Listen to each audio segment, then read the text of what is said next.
မင်္ဂလာပါရှင် Healthy Habits and Channel လေးကနေပြန်လည်ကြိုဆိုလိုက်ပါတယ်။အိမ်ထောင်ရေးဒုက္ခကျန်းမာရေးကိစ္စကြီးကိုအားရပါးရခံစားတတ်တဲ့အမျိုးသမီးတွေမှာသူတို့ရဲ့အကြိုက်နဲ့ဇယိုက်လေးတွေကအပြင်ပန်းမှာပေါ်လွင်နေတတ်တယ်ဆိုတာကိုတို့သတိထားမိကြလားဟင်။ဒီနေ့မှာတော့လေးဘက်ထောက်ပြီးအနောက်ကနေအတရက်ဆက်အရှင်ပြင်းကျန်းမာရေးအရာလို့ဆောင်တာကိုပိုပြီးနှစ်သက်တဲ့အမျိုးသမီးတွေမှာဘယ်လိုမျိုးထူးခြားတဲ့အပြင်ပန်းလက္ခဏာတွေရှိနေသလဲဆိုတာဒီနေ့ဆန်ဒီကပွင့်ပွင့်လင်းလင်းကျန်းမာရေးအရာပြောပြပေးသွားမှာမို့လို့အဆုံးထိကြည့်ပေးကြပါအောင်နော်ကိုတို့ရေ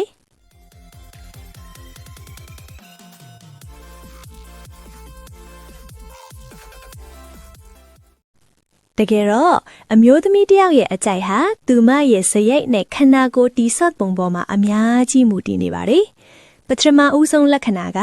များသောအားဖြင့်တွက်လက်တကြွပြီးကိုယုံကြည်မှုမြင့်မားတဲ့အမျိုးသမီးတွေဟာအိယာပေါ်မှာလည်းအရှိန်ဟုန်ပြင်းနဲ့ကျန်းမာရေးလေ့ကျင့်ခန်းအကွက်အစုံလင်ကိုအတရဆက်ဆန်တာကိုပိုပြီးနှစ်သက်တတ်ကြပါတယ်။ဒုတိယအချက်က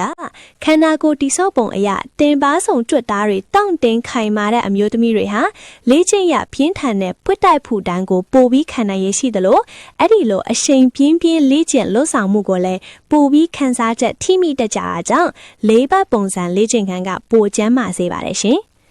နောက်ဆုံးလက္ခဏာကတော့မျက်လုံးအချိတွေလာစူးရှားပြီးစိတ်လှုပ်ရှားမှုကိုအလွယ်တကူဖော်ပြတတ်တဲ့အမျိုးသမီးတွေဟာငိမ့်လေးထက်ဆိုင်ရင်ပြင်းပြန်ထန်နဲ့အားရပါရတုံ့ပြန်ရတာကိုပိုပြီးနှစ်သက်လေးရှိတဲ့အတွက်ကိုတို့ရဲ့လေးဘက်ပုံစံလေ့ကျင့်ခန်းကိုတွန်းလှန်အန်တူစီးချက်အလိုက်ပြန်လေ့ကျင့်ပေးတတ်ကြပါတယ်